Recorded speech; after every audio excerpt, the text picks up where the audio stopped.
أعوذ بالله من الشيطان الرجيم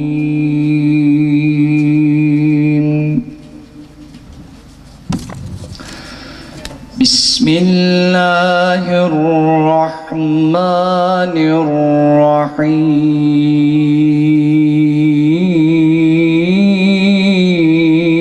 الرحيم يا أيها الذين آمنوا استعينوا بالصبر والصلاة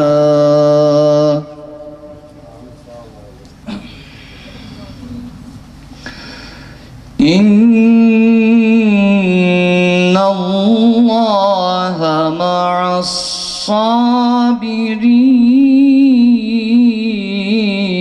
الصابرين من الأموال والأنفس والثمرات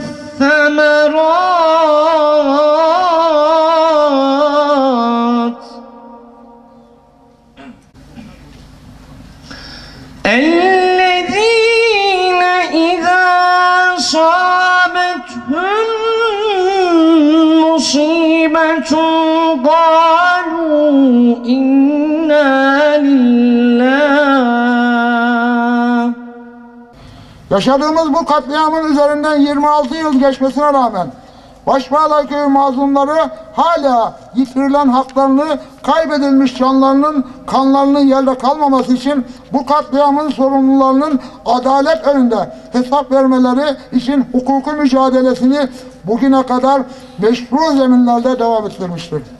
Başbağlar katliamını yapan teröristler Sivas olayının intikamını bu eylemi için yaptıklarını açıkça yazdıkları halde bir kez daha Başbağlar katliamı yok sayılmıştır. Bu çifte standartlı tutumu bir kez daha kınıyoruz. Daha geçen sene başında basına yansıyan haberlere göre 28 Şubat davası raporunda Başbağlar ve Sivas olaylarının kurgulanmış, hazırlanmış ve bu olaylar zinciri olduğu açıklanmıştır. Yıllarca ifade etmeye çalıştığımız gerçekler gün yüzüne çıkmaya başlamıştır. Yaşadığımız bu haksızlıklara sivil toplum kuruluşları, basın yayın kuruluşları ve diğer toplum kesimleri yeterli tepki göstermemiştir. Başbağlar katliamı Türkiye'nin hala kanayan yarası olmaya devam etmektedir. Hainlere karşı mazlumların hakkını korunmadığı sürece bu ve benzeri faili meşrular olacaktır. Bismillahirrahmanirrahim. Değerli hazırın, saygıdeğer kardeşlerim, hepinizi saygıyla, muhabbetle selamlıyorum. 26 yıldır unutulmayan acı başbağlar, zalimlerin zulmünün son bulacağı güne kadar da unutulmayacaktır. Zulme uğrayan mazlumun yanında yer almak İslami ve insani bir görevdir.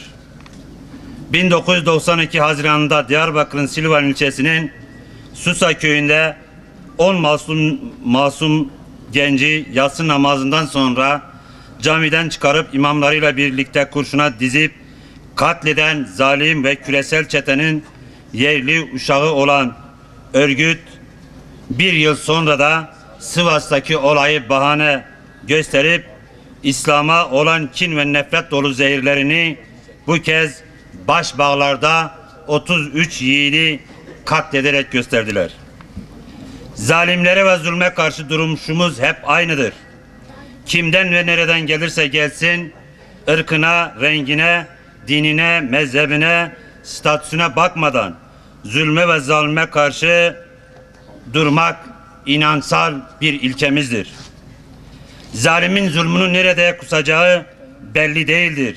Bunun için zulme ve haksızlığa karşı elbirlik halinde Kur'an'ın tabiriyle bunyanun marsus gibi olmak, yani çelikleşmiş yumruk gibi olmak gerekir. Şunu iyi bilmeliyiz ki zalimlerin zulmünün varlığı onların güçlü olmalarından değil, bizlerin ihtilaflarımızdan ve aramızdaki kardeşliğimizin ve dayanışmamızın zayıflığındandır. İmanlarımızın kardeşliği güçlendiğinde zalimlerin durumu Hazreti Peygamber Aleyhisselatü Vesselam'ın dediği gibi suyun üzerindeki çerçöp gibi olacaktır. Değerli başbağlar kardeşlerim, amacımız geçmişteki acılarınızı derinleştirmek değildir. Geleceğe doğru sağlam adımlarla yürümek için geçmişten de ders almamız gerektiğine inanıyoruz. Bunun için ülkemizde ve coğrafyamızda oynanan oyunları iyi okumamız gerekir. Dün olduğu gibi bugün de bu coğrafyada emperyalist güçlerin Müslüman halklar üzerinde oynamak istedikleri oyuna karşı uyanık olmak zorundayız. Bunun için aramızdaki basit ve anlamsız ayrılıkları gündemimizden çıkarmalıyız. Çünkü küresel düşmanın hedefinde hepimiz varız. Birbirimizi ötekileştirmeden iman ilkeleri üzerinde kenetlenip iç sorunlarımızı dışarıdaki küresel aktörlerin müdahalesine izin vermeden halletmenin yollarını aramalıyız. Unutmayalım ki küresel haydutların bir tek hedefi vardır. O da Müslüman halkların birbirine kırdırıp onların yeraltı ve üstü zenginliklerine el koymak, onları siyasi, kültürel ve iktisadi olarak sömürgeleştirmektir. Yani köle toplumu oluşturmaktır. Küresel emperyalist güçlerin işgal ettikleri yerlerde kan, gözyaşı, acı, sefalet, sömürü ve yoksulluk vardır. Maalesef bunların hepsi bugün coğrafyamızda mevcuttur. Bu acı tabloyla daha fazla karşılaşmamak için gün birbirimizle uğraşma, birbirimize düşman gözüyle bakma, kutuplaştırma, ayrıştırma, gücümüzü ve enerjimizi birbirimize karşı kullanma günü değildir. Gün okları emperyalist güçlere ve onların yerli işbirlikçilerine karşı çevirme, kardeşliğimizi güçlendirme, aramızdan merhamet ve sevgiyi artırma, dayanışma ve yardımlaşma duygularını güçlendirme günüdür. Bunu da vahyin öğrentilerinde almalıyız. Ümit varız. Şehitlerimizden aldığımız manevi güç, şehitlerin bedeninden akan kan ve mazlumların gözyaşları küresel zalimleri ve yerli tetikçilerini bir gün boğacaktır. O günde inşallah yakındır. Bize göre Başbağlar katliamının kodları Susa katliamı ve Madımak katliamının kodlarıyla aynıdır. Hepsinin arkasında küresel bir el vardır. Bu meseleleri tüm şeffaflığıyla ortaya çıkarıp tetiği çektirenlere cezayı vermek devletin, dolayısıyla hükümetin görevidir, unutulmamalıdır. Son olarak ey başbağların yiğit Hüseyinleri, sizler Hüseyin gibi onurlu ve izzetli yaşamayı zillet altında yaşamaya tercih ettiniz. Geçici hayatı değil, ebedi hayatı tercih ettiniz. Sizden sonra gelecek nesillere onurlu ve şerefli bir duruşun nasıl olduğunu gösterdiniz. Şehadet mektebinin birer öğretmeni oldunuz. Rabbim şehadetinizi kabul etsin, bizleri de şefaatinize nail etsin. Tekrardan hepinizi saygıyla ve muhabbetle selamlıyorum. Esselamu aleyküm ve rahmetullahi ve berekatuhu. Ama burada iki annemiz var. Hafize anne ile Hatice anne. Bu annelerimizin eşleri o gün şehit oldu.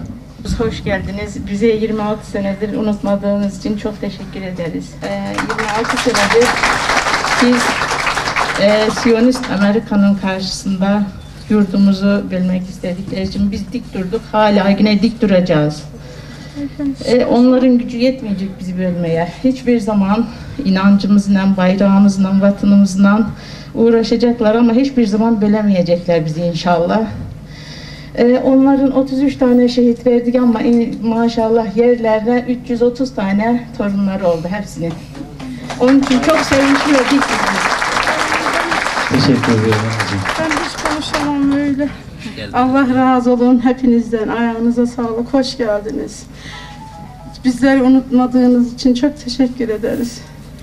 Bizim acımız çok büyük olduğu için, yani acımız içimize koyduk, daha konuşamıyorum.